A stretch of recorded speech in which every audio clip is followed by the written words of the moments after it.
Dear students, in this video we will discuss section E of Science 2024 question paper.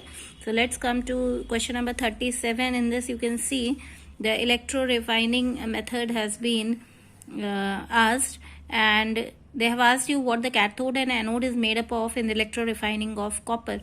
So in case of electro refining, the cathode should be made up of pure copper, because on this the metal is deposited and reduction takes place at cathode, and anode should be made up of impure copper because it dissolves out in the electrolyte. So cathode is made up of pure copper and anode is of impure copper. In the second part, they have asked, name the solution used in the above process and write its formula. So that is acidified copper sulfate solution, and the formula is CuSO4.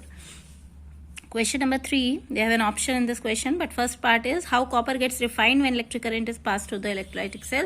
So in this you have to just describe how the oxidation reduction takes place, or how the impure copper dissolve out and how pure copper is formed at cathode. तो कैसे impure copper pure copper में convert होता है. तो जब आप electric current pass करेंगे तो impure copper copper ions के form में dissolve होगा एनोड पे, और आप इसको इक्वेशन से भी एक्सप्रेस कर सकते हैं, और फिर ये कॉपर आयंस डिपॉजिट हो जाएंगे कैथोड पे जाके प्योर कॉपर के फॉर्म में. तो मैंने दोनों की इक्वेशन लिखी है, कैथोड की एनोड की, और इसको वर्ड्स में आप अच्छे से एक्सप्लेन कर सकते हैं.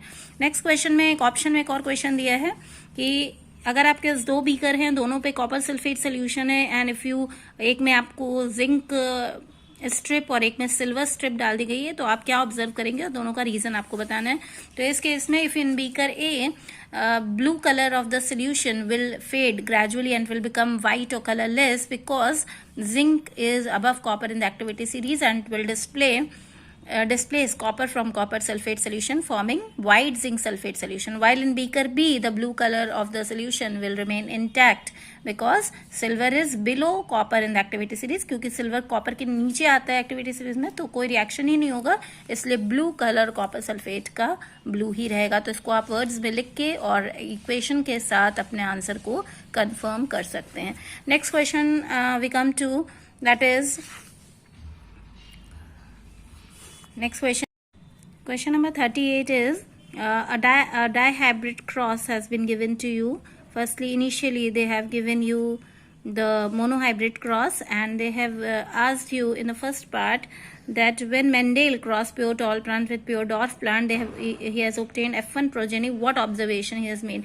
F1 hybrids के बारे में उसने कौन से 2 ऑब्जर्वेशन ऑब्जर्व किए थे मोनोहाइब्रिड क्रॉस में. तो जब आप F1 हाइब्रिड को क्रॉस कराएंगे टॉल और डॉर्फ प्लांट को, तो आप देखेंगे कि सारे प्लांट्स कैसे आते हैं, हेट्रोजीनियस होते हैं सारे, और सारे के सारे प्लांट्स टॉल होते हैं. तो he has observe that all plants in F1 generation were dominant and they were all heterozygous. सबका जीनोटाइप कैसा था, capital T small T, that means they were heterozygous and they were all toll.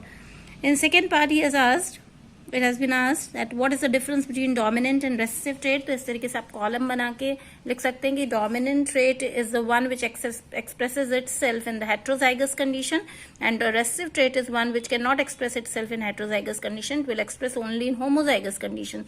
So that is the dominant trait. जैसे आपने capital T small T लिखा, तो capital T अपने आप को एक्सप्रेस कर लेगा, लेकिन अगर आप इसी तरीके से स्मॉल टी को देखेंगे तो स्मॉल टी अपने आप को एक्सप्रेस नहीं करेगा, क्योंकि ये रेसेसिव है और ये डोमिनेंट है. तो यहाँ पे आप फॉर एग्जाम्पल भी लिख सकते हैं और इसको थोड़ा सा एक्सप्लेन यहाँ पे कर सकते हैं.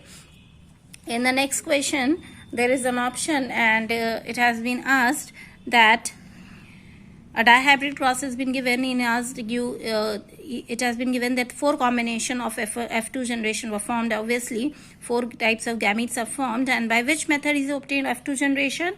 Write the ratio of parental combination, and you have to write the conclusions he has drawn from the experiment. So it is a slightly lengthy question. In this, firstly you have to write he has obtained F2 generation by self-fertilizing F1 hybrids. F1 hybrids कैसे मिले थे? R capital R small r capital Y small y. तो इसको उसने आपस में cross करके F2 generation obtain की थी. और अगर आपको पेरेंटल कॉम्बिनेशन इसमें निकालना है, तो आपको पूरा क्रॉस बना के तब इसको जो है पेरेंटल कॉम्बिनेशन निकालना पड़ेगा. तो आप देखेंगे यहाँ पे सिर्फ पेरेंटल कॉम्बिनेशन में सिर्फ यही 2 हैं, तो दोनों का रेशियो क्या आएगा 1:1. और कंक्लूजन उसके तीनों लॉस पे आप बेस्ड तीनों कंक्लूजन बता सकते हैं कि F1 हाइब्रिड में खाली डोमिनेंट कैरेक्टर एक्सप्रेस होता है.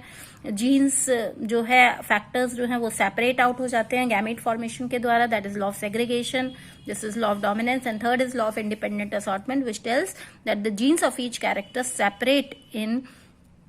separate and pass independently of the genes of the other character into the gametes. मतलब एक कैरेक्टर का जीन दूसरे कैरेक्टर के जीन को इन्फ्लुएंस नहीं करता है, अफेक्ट नहीं करता, वो दोनों इंडिपेंडेंटली जो है वो गैमीट्स के अंदर जाते हैं. अगर इसके आप गैमीट्स बनाएंगे तो कैपिटल आर कैपिटल वाई ये दोनों इंडिपेंडेंटली इस गैमीट के अंदर आएंगे. That is law of independent assortment. And another question option has been given that whether you have to justify, give reason, that is it possible that a trait is inherited but may not be expressed. So yes, it is correct. It is possible that a trait is inherited but may not be expressed. तो इसके लिए आप कोई भी cross का example ले सकते हैं. जैसे मैंने यहाँ पे टॉल और डॉर्फ का ही लिया है.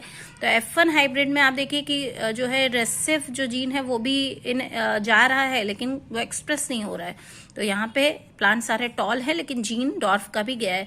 और सेकेंड जनरेशन में यही टॉल प्लांट्स जो हैं वो एक्सप्रेस हो रहे हैं when they are in homozygous condition. In F2 generation we are getting 3 tall and 1 dwarf, although the gene for dwarfness has been inherited in F1 generation but it has not been expressed. तो इसको आप example के लेके explain करके वहाँ पे verify या justify कर सकते हैं. Thank you.